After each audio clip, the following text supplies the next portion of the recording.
Hoje, 6 de fevereiro de 2025, Pernambuco registra aumento de 99,7% nos casos de dengue em uma semana. Consulta ao abono salarial PIS/PASEP 2025 já está disponível. Pagamentos começam em fevereiro. STJ decide que injúria racial só se aplica a ofensas contra pessoas negras. Voa Brasil. Janeiro registra 5.308 passagens emitidas para aposentados do INSS. Eu sou o Bruno Sena e o Rádio Notícias está no ar. Rádio Notícias, a informação na hora certa. Um panorama atualizado do que está acontecendo no Brasil e no mundo, você ouve aqui. Rádio Notícias. Rádio Notícias. Informações com credibilidade e imparcialidade. Não importa onde você esteja, não importa o horário, nós estamos aqui para mantê-lo informado.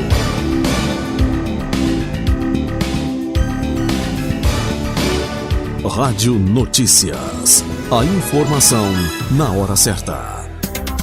Pernambuco registrou um aumento expressivo no número de casos prováveis de dengue pela segunda semana consecutiva. De acordo com o 5º boletim epidemiológico da Secretaria Estadual de Saúde, divulgado nesta quarta-feira 5, os casos saltaram de 559 para 1.354 em apenas 7 dias, um crescimento de 99,7%. Em comparação com o mesmo período de 2024, o aumento é de 166,5%. Este ano, o estado já confirmou 108 casos de dengue, sendo 2 graves e 3 mortes estão sob investigação. O público mais afetado são homens e mulheres entre 20 e 29 anos. Além da dengue, Pernambuco registrou 8 casos de chikungunya e 196 casos prováveis, um aumento de 38% em relação a 2024. Já o Zika vírus não teve casos confirmados, mas 19 suspeitas estão em análise, incluindo 4 em gestantes.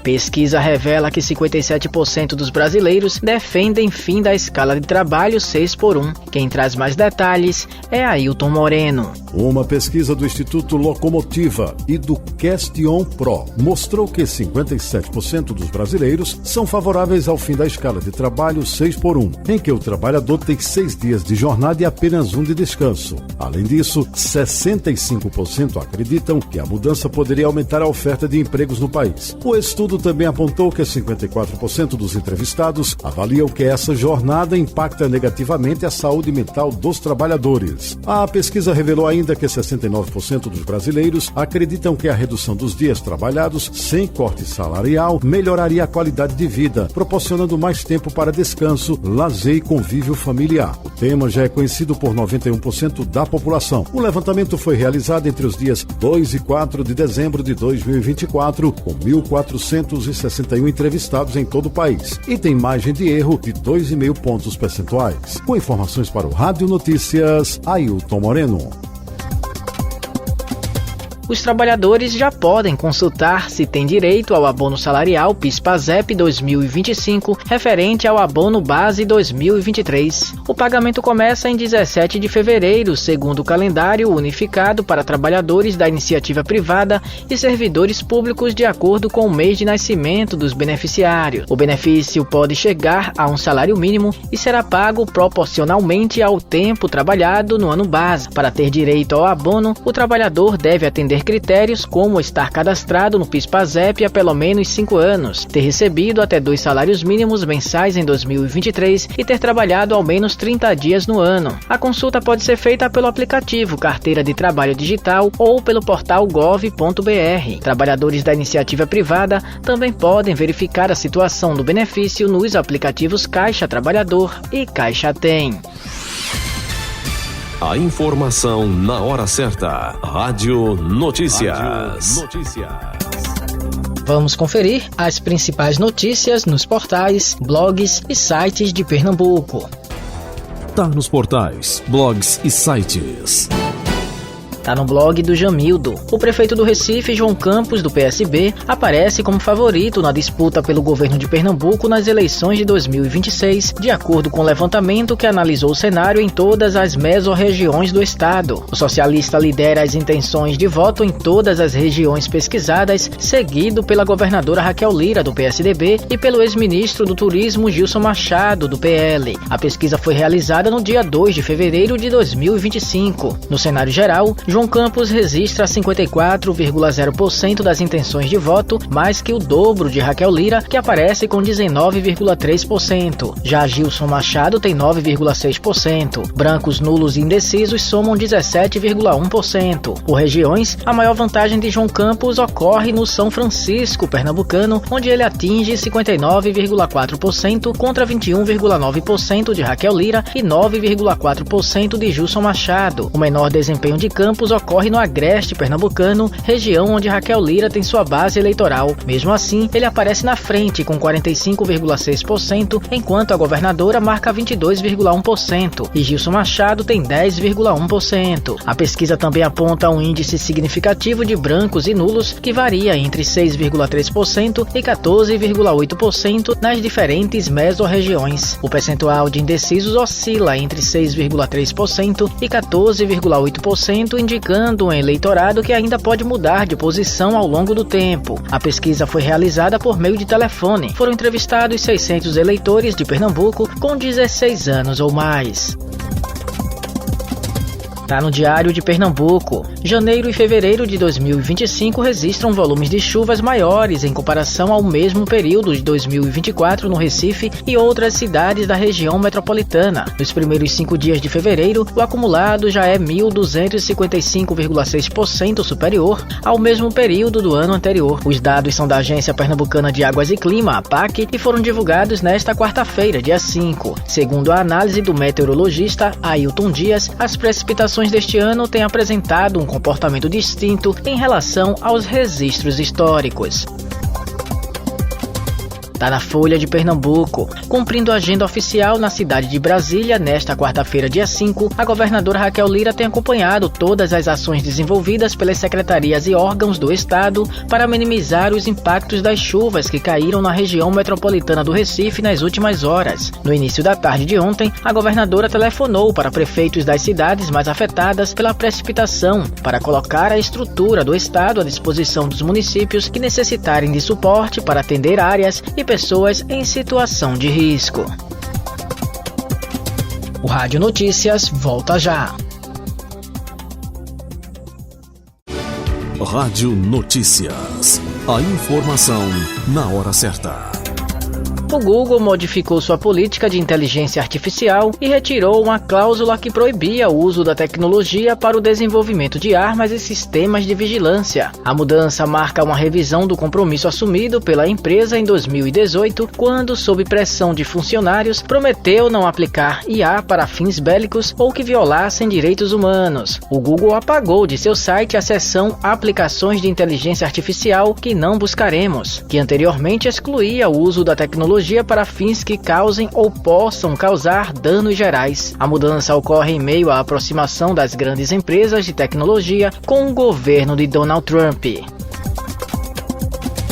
Indústria nacional fecha 2024 em alta, apesar de queda em dezembro. Claudimário Carvalho traz mais informações. A indústria brasileira encerrou 2024 com crescimento de 3,1%, o terceiro melhor resultado dos últimos 15 anos. Segundo o IBGE, o desempenho do ano foi impulsionado pelo aumento do emprego, maior consumo das famílias e estímulos fiscais. Entre os setores que mais cresceram, destacam-se veículos automotores, eletrônicos e produtos químicos. Apesar do saldo positivo no acumulado do ano, o setor industrial perdeu força no último trimestre com uma retração de 1,2%. O aperto na política monetária, a alta da inflação e a desvalorização do real foram apontados como fatores que reduziram a confiança do mercado.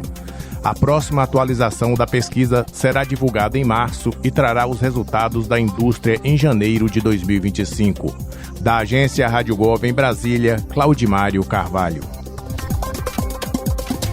A 6ª turma do Superior Tribunal de Justiça, STJ, decidiu na última terça-feira 4 que o crime de injúria racial deve ser aplicado exclusivamente a casos de ofensas dirigidas a pessoas negras. A decisão rejeita a tese do chamado racismo reverso, segundo a qual pessoas brancas poderiam ser vítimas desse tipo de crime. O caso analisado envolveu um homem branco chamado de escravista cabeça branca europeia em Alagoas. O Ministério Público denunciou a ofensa como injúria racial, mas o STJ entendeu por unanimidade que nesses casos deve ser aplicada a tipificação de injúria simples. No acordão, os ministros destacaram que a Lei 7.716 de 1989, que trata dos crimes de preconceito de raça ou cor, foi criada para proteger grupos historicamente discriminados. Com essa decisão, o entendimento do STJ poderá ser adotado pelas instâncias inferiores da Justiça em casos semelhantes.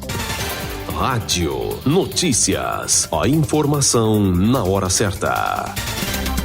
Com recorde de reservas em janeiro, o programa Voa Brasil beneficia aposentados que voam pagando até R$200. Quem explica pra gente é Lívia Braz. Janeiro, tradicional mês de férias, foi também o que atingiu o recorde de passagens emitidas pelo programa Voa Brasil desde que foi criado, em julho de 2024. Só no mês passado, segundo o balanço do Ministério de Portos e Aeroportos, foram 5.308 passagens emitidas, que representam um crescimento de 15% em relação a agosto, mês seguinte ao lançamento do programa. Em 6 meses, já foram 28.500 bilhetes emitidos para 77 cidades diferentes, seja decolando ou pousando nestes locais. Para o ministro de Portos e Aeroportos, Silvio Costa Filho, trata-se de um programa social, sem investimento público, que além de promover reencontros entre os aposentados e seus familiares e amigos, ainda representa inclusão social. Já são mais de 30 mil aposentados que ingressaram no programa. Vamos continuar cada vez mais ampliando o Voa Brasil por todo o país ao longo do ano de 2025, incluindo mais brasileiros na aviação. O programa foi criado em julho do ano passado com o objetivo de incluir mais pessoas no transporte aéreo e estimular o turismo interno. Assim, oferece passagens aéreas por até R$200 para aposentados do INSS, ocupando vagas ociosas nos voos, em parceria com as companhias aéreas. Para participar deste, que é o primeiro programa de inclusão social da aviação brasileira, o aposentado não pode ter viajado de avião nos últimos 12 meses. O cadastro deve ser feito pelo gov.br. Para isso é preciso ter perfil ouro ou prata. Quem se enquadra nas regras tem direito a 2 bilhetes aéreos por ano. Para se cadastrar, basta acessar o site gov.br/voabrasil, fazer login com a sua conta no GovBR, informar os dados de viagem e pesquisar pelos bilhetes disponíveis. Após a escolha do voo, é só concluir a reserva e efetuar o pagamento no site da companhia aérea. O Voa Brasil já chegou a 77 municípios brasileiros, entre capitais e cidades do interior. Entre os principais destinos, São Paulo, Rio de Janeiro, Recife, Fortaleza e Brasília. Reportagem Lívia Braz. Desde fevereiro de 2023, uma parceria entre o Banco Nacional de Desenvolvimento Econômico e Social, BNDES, e a plataforma MAP Biomas impediu a liberação de R$728 milhões em financiamentos para produtores rurais com terras desmatadas ilegalmente. O monitoramento das áreas verdes é feito por imagens de satélite de alta resolução, cobrindo todos os biomas do país. O estado do Amazonas apresentou os maiores índices de bloqueios, com 12,67% dos financiamentos negados devido a irregularidades ambientais. A parceria também permite o monitoramento de operações de crédito já concedidas. Se um embargo ambiental for identificado após a contratação, a liberação de novos recursos é suspensa. Caso a regularização não ocorra em até 12 meses, o financiamento é liquidado antecipadamente. Você acabou de ouvir Rádio Notícias, a informação na hora certa. Obrigado pela audiência.